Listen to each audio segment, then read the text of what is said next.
안녕하십니까? 모두 반갑습니다. 소중한 발걸음을 하셨습니다.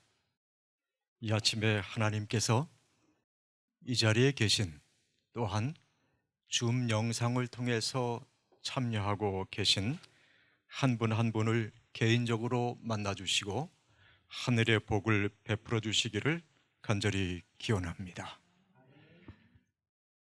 이 시간에 히브리서 3장 1절과 마가복음 5장 25절로 34절을 본문 성구로 삼고, 이 앞에 띄어져 있는 대로 예수님을 깊이 생각하십시오 라는 제목과 함께 주의 세미한 음성에 귀를 기울이고자 합니다.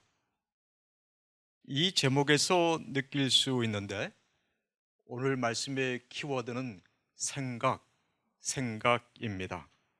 이 시간에 본문 성구 중에서 우선 마가복음 5장 27절, 28절 그리고 34절을 읽겠습니다. 예수의 소문을 듣고 무리 가운데 끼어 뒤로 와서 그의 옷에 손을 대니 이는 내가 그의 옷에만 손을 대어도 구원을 받으리라 생각함일러라. 예수께서 이르시되 떠라, 내 믿음이 너를 구원하였으니 평안히 가라. 내 병에서 놓여 건강할지어다. 아멘. 생각 참 중요합니다. 이 점에 대해서 모두 맞다라고 고개를 끄덕이실 것입니다. 생각하기에 달렸다, 또는 마음먹기에 달렸다라는 말을 자주 하지 않습니까? 왜냐하면 어떤 생각을 하는가에 따라 모든 것이 달라질 수 있기 때문입니다. 여기 물이 반쯤 담긴 병이 있습니다. 어떤 사람은 이 모습을 보고 물이 반밖에 없네. 또 어떤 사람은 물이 아직도 반이나 남아있구나 라고 생각할 것입니다. 언뜻 생각하기에는, 언뜻 듣기에는 같은 말을 한 것입니다. 그러나 차이가 있습니다. 심지어는 아주 큰 차이까지 생겨날 수 있습니다. 이순신 장군의 명랑해전 이야기를 아시지요? 1597년이었습니다. 임진왜란 6년째가 되는 해였습니다. 일본 장수 구르즈마 마치우사가 333대의 함대를 이끌고 다시 쳐들어왔습니다. 엄청난 대군이었습니다. 모두 패배감에 휩싸였습니다. 왜냐하면 우리 수군이 12척의 시원찮은 배밖에 없다고 생각했기 때문이었습니다. 하지만 이와는 달리 이순신 장군은 선조 임금 앞에서 우리 모두가 기억하고 있는 대로 신에게는 아직 12척의 배가 남아 있습니다 라고 말했습니다. 이때의 이순신 장군에게 가장 큰 고민거리는 12척의 배를 가지고 어떤 전법을 세워서 일본 대군과 싸워 이길 수 있을까라는 문제가 결코 아니었습니다. 아예 전의를 상실하고 두려워 벌벌 떨고 있는 병사들의 생각이 문제였습니다. 그런 생각을 가지고서는 결코 싸울 수가 없었습니다. 패할 것이 뻔했습니다. 그래서 이순신 장군은 병사들에게 생각을 바꿔야 한다고 강조하면서 다음과 같이 말했습니다.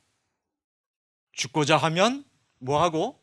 살고, 살려고 하면 죽는다. 두려운 생각에 맞서 싸우는 자가 역사를 바꿀 것이다. 이 내용은 난중일기 1597년 9월 15일자에 기록되어 있습니다. 모든 병사에게 이런 정신무장을 시키고 명량바다의 특성을 100% 이상 잘 활용했습니다. 그리고 333척이나 되는 일본 함대와 맞서 정말 죽기를 각오하고 8시간 동안이나 싸우고 또 싸웠습니다. 사투였습니다. 그 결과가 어떻게 됐습니까? 이겼습니까? 졌습니까?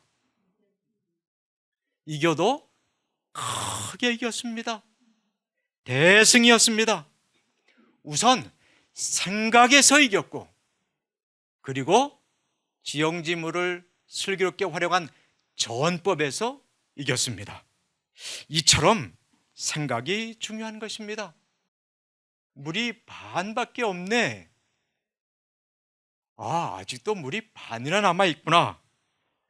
배가 12척밖에 없습니다. 아직도 배가 12척이나 남아있구나. 생각에 따라 결과가 전혀 달라지는 것입니다. 요즘 내가 어떤 말을 주로 하는지, 또는 어떤 행동을 많이 하는지 살펴보시기 바랍니다. 그러면 내가 어떤 생각을 하면서 살고 있는지 알 수 있습니다. 왜냐하면 생각이 믿음이 되고, 생각이 말이 되고, 생각이 행동이 되기 때문입니다. 이 시간에 본문 성구에서 우리는 한 여인을 봅니다. 혈루증, 즉 자궁하혈증을 몹시 앓고 있습니다. 이 질병을 한두 해 정도가 아니라 12해나 이 질병과 더불어 씨름해 왔습니다. 마가복음 5장 26절을 보겠습니다. 많은 의사에게 많은 괴로움을 받았고 가진 것도 다 허비하였으되 아무 효염이 없고 도리어 더 중하였던 차에, 비록 한 절이지만 이 여인이 얼마나 고통스러운 처지에 놓여 있는지 아주 잘 표현이 되고 있습니다. 그 당시의 보건법은 혈루증을 부정하게 여겼습니다. 혈루증을 앓는 여인이 접촉하는 사람도, 접촉하는 물건도 모두 부정하게 여겼습니다. 따라서 이 여인은 어떤 교제도, 어떤 접촉도 차단된 채 살아가야 했습니다. 항상 극단적인 자가 격리 상태여야 했습니다. 이러했으니 사는 게 사는 것이 아닌 나날이었습니다. 최근 우리는 코로나 바이러스로 인해 자가 격리 상태가 어떤 것인지 생생하게 실감했습니다. 한마디로 감옥 신세였습니다. 코로나19 바이러스에 감염됐던 분들은 모두 경험하셨을 것입니다.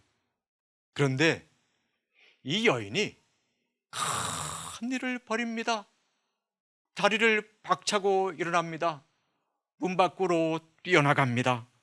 사람들이 모여있는 곳으로 향하더니 해서는 결코 안 되는 것이었는데 그 무리를 해치고 예수님에게 당돌이 나아갑니다. 그리고 그분의 옷에 손을 댑니다. 이 모험적인 행동은 아주 놀라운 것이었습니다. 마가복음 5장 29절을 읽습니다. 이에 그의 혈루 근원이 곧 뭐하매? 마름에 병이 나은 줄을 몸에 깨달으니라. 기적이 일어났습니다. 고침을 받은 것이었습니다.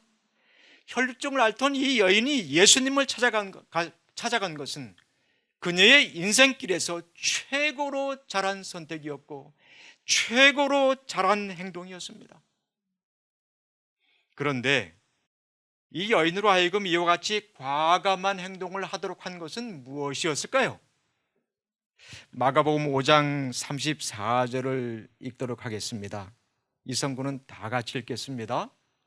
예수께서 이르시되 딸아 내 믿음이 너를 구원하였으니 평안히 가라 내 병에서 놓여 건강할지어다. 이 성구를 보니 무엇이? 믿음이 이 여인으로 하여금 자리를 박차고 일어나게 했던 것입니다. 믿음은 우리로 하여금 예수 그리스도를 붙잡게 하는 손인 것입니다. 이 여인은 그런 믿음의 사람이 됐고 이 여인의 손은 그런 믿음의 손이 됐습니다. 그런데 한 가지 더 생각해 보십시다. 이 여인이 어떻게 이런 엄청난 믿음을 품게 되었을까요? 바로 이 점이 이 시간의 본문 성구에서 우리가 주목하고자 하는 것입니다. 이 여인이 소문을 들었습니다. 어떤 분에 대한 소문이었을까요? 예수님에 대한 소문이었습니다. 처음에는 한 귀로 듣고 한 귀로 흘려 보냈을지 모르겠습니다. 하지만 예수님의 이야기를 들으면 들을수록 마음의 귀가 기울여졌습니다. 나도 찾아가서 만나봐야겠다는 생각도 자꾸 들었습니다. 더욱이 예수님의 옷에 손을 대기만 해도 혈루증에서 나을 수 있겠다는 그런 믿음까지 생겼습니다. 생각이 믿음의 씨앗이었던 것이었습니다. 그래서 뛰어나가 예수님의 뒤를 바짝 쫓으면서 손을 뻗어 그 옷에 댄 것이었습니다.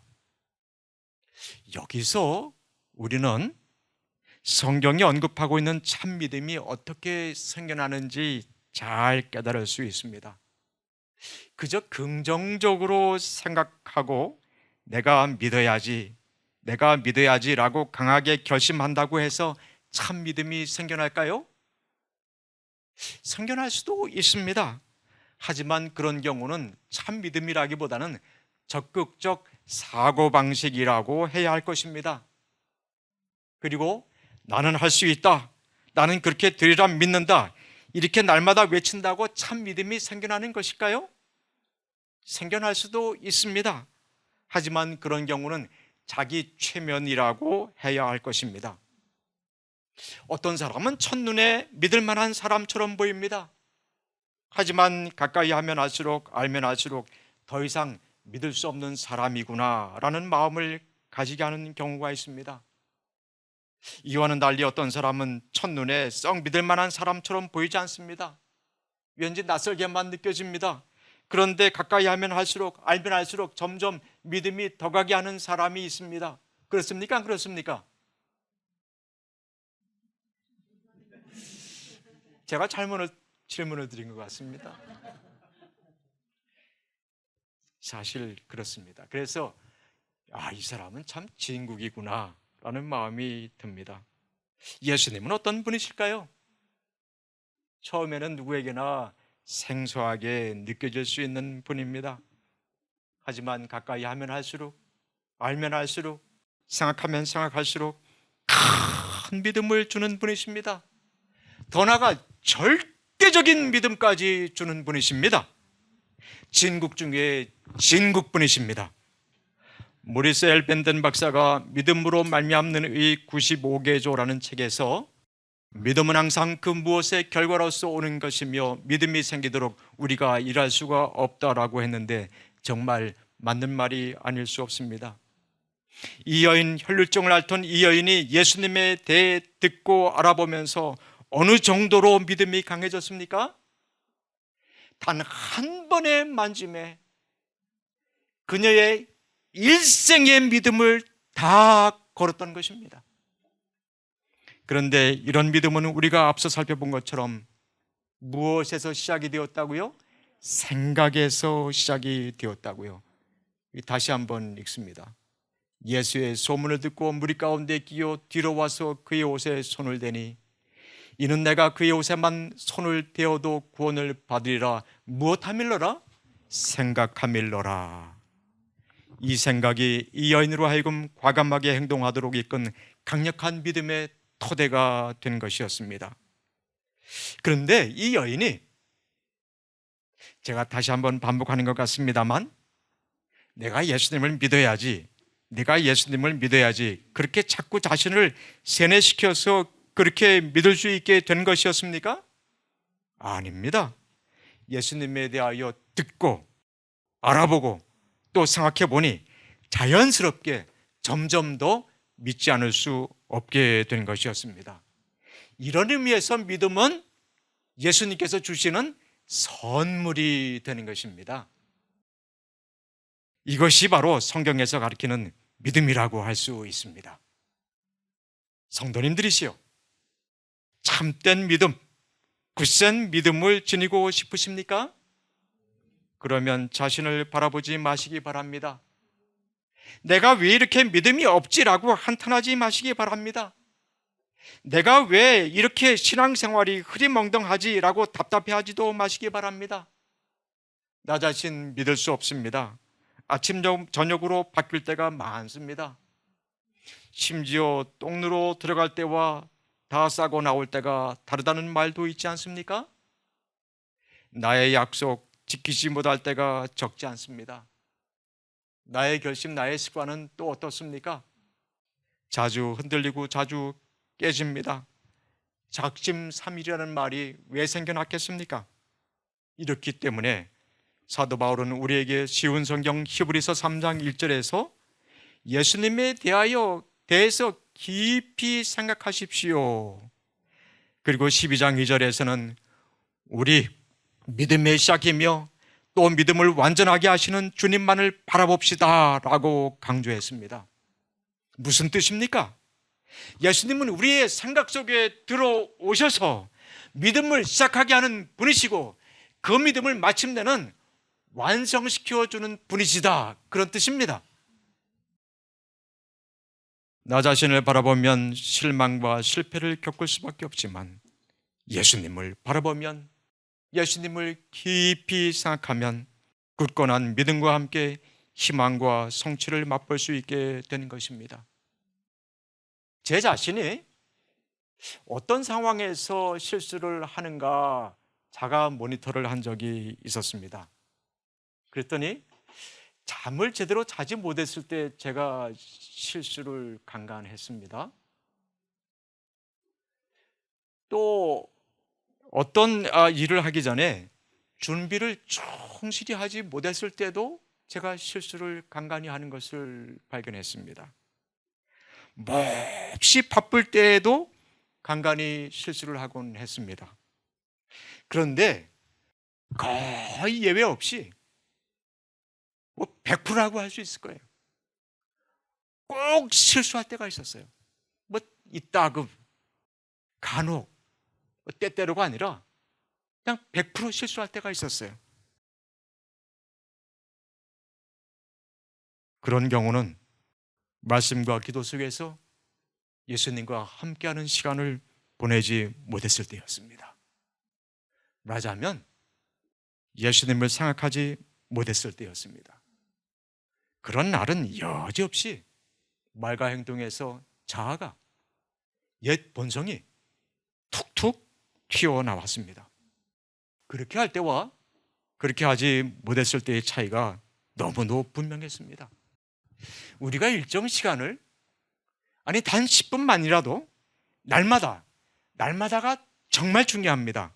성경을 읽고 기도를 드리면서 예수님과 영적 만남을 꾸준하게 한다면 우리의 생각은 점점 더 아름다워지고 우리의 믿음은 점점 더 강해지고 우리 속에서는 하늘 사랑이 점점 더 격발되어 갈 것입니다. 이런 생활을 하루 3끼 밥을 먹는 것처럼 날마다 꾸준하게 하면 반드시 영적 안녕과 영적 성숙과 영적 부흥을 맛보게 될 것입니다.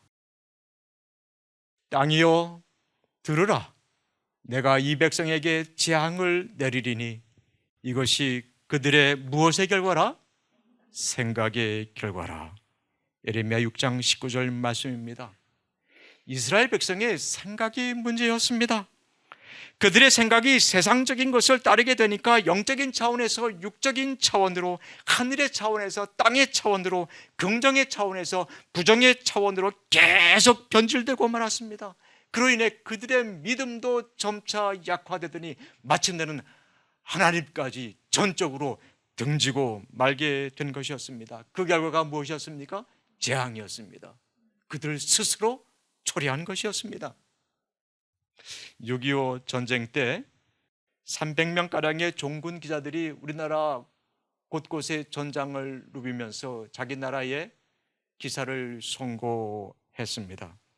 그 많은 기자들 중 유일하게 여성 기자 한 명이 있었는데 마거리트 히긴스라는 분이었습니다. 중공군의 인해 전술 작전으로 전세가 불리해졌습니다. 미국과 우리나라 국군이 후퇴할 수밖에 없었습니다. 소위 일사후퇴 때였습니다. 1월이었으니 얼마나 추웠겠습니까? 부상을 입은 미 해병 중대의 어떤 병사가 길가에 쪼그리고 앉아서 통조림통을 까더니 음식을 꺼내 먹고 있었습니다. 너무나 비참한 모습이었습니다. 히긴스 기자는 전쟁 한복판에서 죽음의 위협에 덜덜 떨면서도 어떻게든 살아보겠다고 통조림의 목숨을 의지하고 있는 그 병사에게 가까이 다가갔습니다. 그리고 다음과 같은 질문을 했습니다. 만약 내가 하나님이라면 당신은 나에게 어떤 소원을 구하겠습니까? 그 미국 병사는 얼굴을 들고 애달픈 표정을 지으면서 다음과 같이 대답했습니다. 내일을 주십시오. Give me tomorrow. 그 병사에게는 내일까지 살 수 있다는 희망이 전혀 보장되어 있지 않았던 것입니다. 히긴스 기자는 그 병사의 사진과 함께 그 병사와 나눈 대화를 기사화해서 신문에 실었습니다. 내일을 주십시오. Give me tomorrow. 이 한 문장의 말은 미국뿐만 아니라 세계 각 나라에 큰 반향을 불러일으켰습니다. 이 기사로 인해 히긴스 기자는 풀리처상까지 받았습니다. 이 자리에 혹 나의 삶이 엉망이 되었다고 생각하는 분이 계십니까? 혹시 가족이나 인간관계가 깨져서, 또는 원치 않는 질병에 걸려서, 또는 제대로 되는 일이 없어서 전쟁 같은 삶의 한복판에 떠밀려 내 인생이 불확실한 파국의 상태에 이르렀다고 생각하는 분이 혹 계십니까? 그래서 내일을 기약하기가 정말 어렵다고 여기는 분이 혹 계십니까? 그렇다면 지금 당장 예수님을 바라보면서 생각을 바꾸기 시작해야 됩니다. 이 혈루증 앓던 여인은 어떤 상태까지 이르렀었나요? 더 이상 도저히 가망이 없는 지경까지 됐었습니다. 하지만 예수님께서는 이 여인을 받아주셨습니다. 이 여인의 인생 전부를 받아주신 것이었습니다. 그리고 어떻게 해주셨습니까? 새롭게 해주셨습니다. 혈루증만 낫게 해주셨나요? 그 여인의 인생의 내일, 미래를 전부 새롭게 해주셨습니다. 전적으로 바꿔주신 것이었습니다. 예레미야 29장 11절에 보면 이런 말씀이 나와 있는데요. 다 같이 읽도록 할까요? 나 여호와가 말하노라. 너를 향한 나의 생각은 내가 안하니 재앙이 아니라 곧 평안이요 너희 장래에 소망을 주려 하는 생각이라. 아멘입니다. 예수님 앞으로 나가기만 하면 나의 잘난 부분도 나의 못난 부분도 다 받아주십니다. 지난날 내가 잘 나갔든지 못 나갔든지, 바르게 했든지 바르게 하지 못했든지 나의 인생 전부를 받아주십니다. 내가 지니고 있는 감정의 색깔이 과거에 어떠했고 지금 어떠하든지, 나의 기질이나 성격의 모양이 과거에 어떠했고 지금 어떠하든지, 나의 재능의 분량이 과거에 어떠했고 지금 어떠하든지 나의 인생 전부를 두 팔을 벌려서 맞이해 주시는 것입니다. 그렇게 해주시는 까닭이 있어요. 나의 미래에 대해 예수님께서는, 왜냐하면 나의 과거나 현재가 아니라 나의 미래에 대해서 가장 큰 관심을 가지고 계시기 때문입니다. 우리가 방금 읽은 예레미야 29장 11절 말씀과 같이 나를 새롭게 해주시며 참다운 평안과 영원한 소망의 길로 이끌어 줄 수 있는 그런 분이시기 때문입니다. 마거리트 히긴스 기자는 전쟁 상황에서 생사의 경계선에 놓여 있는 그 병사에게 내일을 결코 기억해 줄 수가 없었습니다. 히긴스 기자뿐이겠습니까? 이 땅에 어느 누구도 그렇게 해줄 수 있는 자가 없습니다. 그런데 예수님은 해줄 수 있는 분이십니다. 예수님은 저와 여러분의 과거나 현재보다 저와 여러분의 내일과 미래에 대해서 가장 큰 관심을 기울이고 계신다는 것 꼭 기억하시기 바랍니다. 심지어 우리가 우리 자신의 길을 가고자 계속 고집할 때일지라도 예수님은 우리를 쉽게 포기할 수 없는 그런 분이십니다. 왜 그런지 아십니까? 예수님은 우리 한 사람 한 사람을 위해서 그보다 더 클 수 없는 엄청난 투자를 하셨기 때문입니다. 보십시오. 예수님께서는 십자가에서 저와 여러분을 구원하시고자 자신의 목숨까지 희생제물로 바치신 분이십니다. 내어주신 분이십니다. 자신의 모든 것을 몽땅 송두리째 남김없이, 하나도 남김없이 죄다 쏟아 부으셨습니다. 그래서 예수님께서는 지금도 저와 여러분을 구원하시고자 하실 수 있는 모든 방법을 다 쓰고 계시는 것입니다. 이 쉼터 또한 예수님께서 나를 만나 주시기 위해서 쓰고 계시는 한 방법인 것입니다. 기독교 신앙이란 한갓 하나님에 대한 이론이나 우리 인간으로 하여금 천국에 들어갈 수 있도록 가르쳐주는 신조나 의식만이 결코 아닙니다. 그보다는 기독교 신앙은 이 세상에 오셔서 우리와 함께 거하신 예수님에 관한 실제적인 이야기입니다. 더 나아가 예수님은 과거 혈루증 앓던 여인이 만졌던 것처럼 지금 우리도 믿음의 손을 내밀어 만질 수 있는 그런 분이십니다. 우리 눈에는 보이지 않지만 예수님께서는 이 자리에 함께하고 계십니다. 우리 모두가 마음의 눈을 열어서 예수님을 바라볼 수 있기를 바라고 계시는 분이십니다. 우리의 믿음의 손을 뻗어서 그분의 옷자락에 대기를 초청하고 계시는 분이신 것입니다. 그리고 우리의 내일을 새롭게 주고자 하는 분이십니다. 아마 파스칼이라는 인물을 아실 것입니다. 인간은 생각하는 갈대이다 라는 명언을 남긴 그 인물입니다. 그가 쓴 유명한 책도 있습니다. 혹시 기억나시는 책이 있습니까? 머릿속에서 이렇게 왔다 갔다 하죠?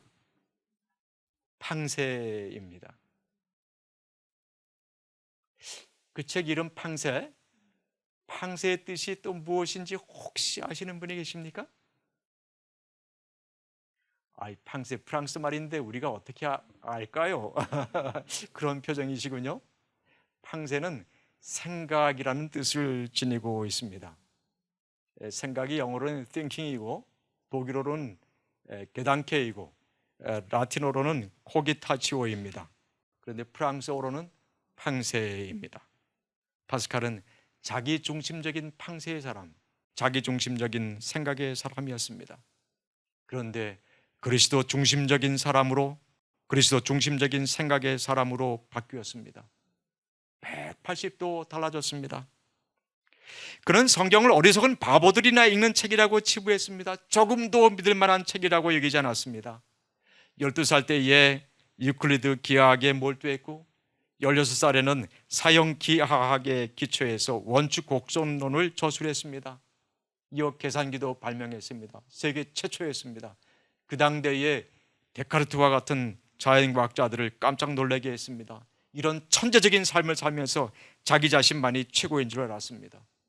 그런데 예상 밖의 일이 생겨났습니다. 어느 날 자신도 모르게 서재 한켠에서 오랫동안 먼지를 뒤집어 쓰고 있던 성경을 집어들었습니다. 아버지가 얼음판에 미끄러져 다쳤을 때 왕진에 왔던 의사가 한번 읽어보라고 놓고 간 것이었습니다. 한 페이지를 읽다가 두 페이지를 읽고 세 페이지를 읽고 네 페이지를 읽고 계속 읽어 내려갔습니다. 너무나 감동적이었습니다. 이전에 어떤 책에서도 맛보지 못했습니다. 그래서 자주 펴들었습니다. 마침내 이 오만한 천재 파스칼이 성경에서 하나님을 만나고 나서 겸손한 천재 그리스도인으로 바뀌었습니다. 이렇게 하나님을 만난 경험을 비망록에 다음과 같이 기록해 놓았습니다. 1654년 11월 23일 밤 불이었다. 철학자와 지식인의 하나님이 아닌 아브라함의 하나님, 이삭의 하나님, 야곱의 하나님을 만나다 확신 느낌 기쁨 평화 예수 그리스도의 하나님을 만나다 기쁨의 눈물. 이 체험은 참으로 아름답고 감격스러운 것이었습니다. 이 짤막한 글을 파스칼은 요만한 양피지에다가도 새겨가지고 평생 그가 죽는 날까지 주머니 속에 늘 넣고 다녔습니다. 왜냐하면 하나님을 만난 그 감격스러운 체험을 항상 생각하고 하나님께 감사하고자 했기 때문이었습니다. 그는 세속적인 욕구나 추구를 과감하게 떨쳐버리고 예수님을 바라보고 생각하면서 신앙생활을 했습니다. 나아가 성경을 탐구하는 가운데 어떻게 하면 지식인들을 예수님 앞으로 인도할까 골똘히 생각하면서 이런 글 저런 글을 썼습니다. 그때의 생각과 그때의 글의 모음집이 바로 팡세입니다. 그 책의 원제목은 파스칼 씨의 팡세, 즉 파스칼 씨의 생각이었습니다. 우리나라에서는 이 책의 제목을 그냥 팡세로만 해서 출간했습니다. 이 책 팡세에서 파스칼은 인간은 자연에서 가장 연약한 것, 그저 갈대에 불과하다. 하지만 그는 생각하는 갈대이다 라는 말을 남겼습니다. 또한 누구든지 고개를 끄덕이며 수긍할 수밖에 없는 다음과 같은 특별한 말도 남겼습니다. 각 사람의 마음속에는 어느 누구나 무엇에 의해서도 채워질 수 없고 하나님에 의해서만 채워질 수 있는 공간이 있다. 따라서 하나님을 만나기 전까지는 누구나 다 공허한 생애를 살 수밖에 없다. 이런 공간을 솔로몬은 전도에서 영혼을 사모하는 마음이라고 했습니다. 전도서 3장 11절 말씀인데요, 하나님이 모든 것을 지으시되 사람들에게는 영혼을 사모하는 마음을 주셨느니라. 영혼을 사모하는 이 마음 때문에 하나님을 믿는 자나 하나님을 믿지 않는 자나 누구든지 영원한 것을 사모하고 갈망하게 되어 있는 것입니다.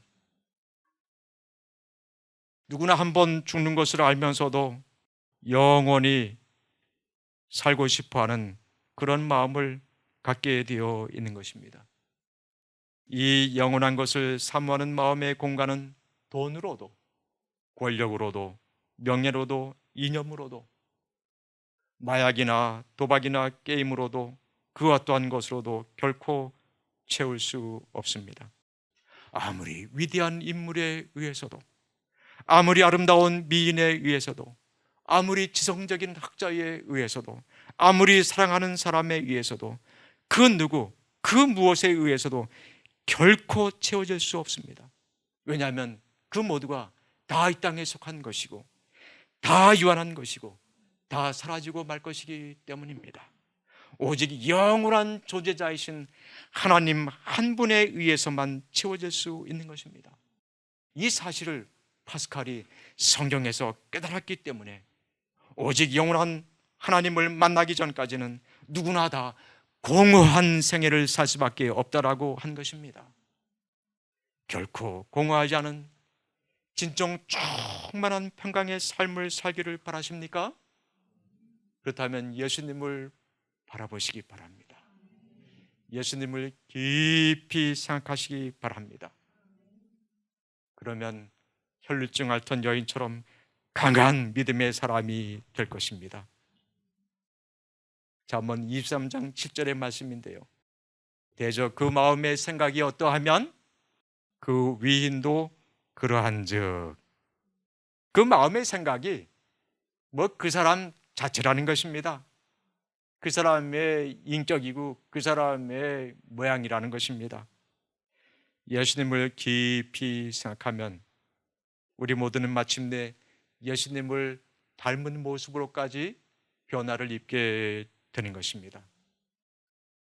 그런 모습은 나의 가족과 이웃들에게 투영될 것이고 아름다운 거울 효과도 불러일으킬 것입니다. 지난해 여름 장막 수련회 설교에서 김영근 원장님이 거울 효과에 대해서 아주 자세히 설명을 해 주셨는데 모두 기억하시지요? 이제 말씀을 마무리하고자 합니다. 생각 참 중요합니다. 그런데 우리가 살펴본 것처럼 어떤 생각을 하느냐, 그 점이 정말 중요합니다.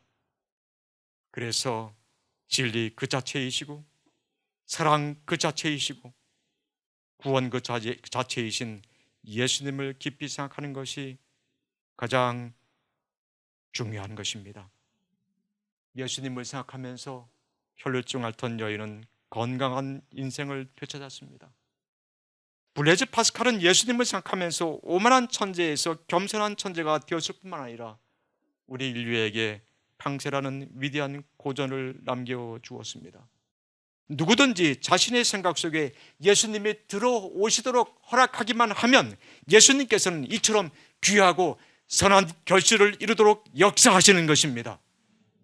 이 시간에 본문 선고 중에서 마가복음 5장 34절을 한 번 더 읽겠습니다.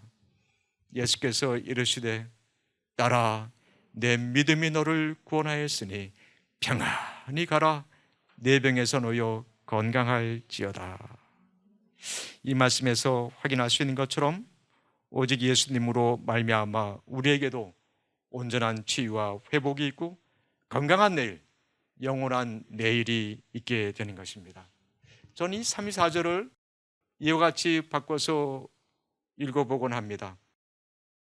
예수께서 이르시되 춘강아, 제 이름이 춘강입니다. 춘강아, 내 믿음이 너를 구원하였으니 평안히 가라. 내 모든 연약함과 질고에서 놓여 건강할지어다.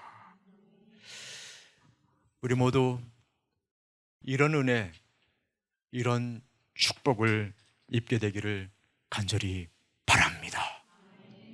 예수님께서는 우리에게 이런 은혜, 이런 축복을 주시고자 하십니다. 말씀을 마치겠습니다.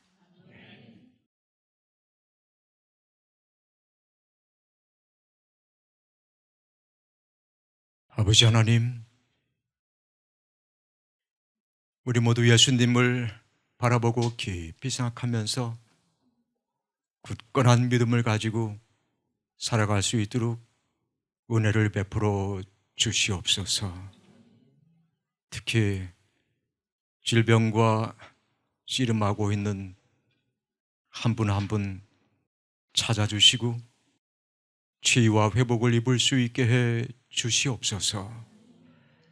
새로남 쉼터를 출입하는 모든 분들에게 오 하나님이시여 하늘의 평강을 부어주시고 소망이 가득한 삶을 살 수 있게 해 주시옵소서.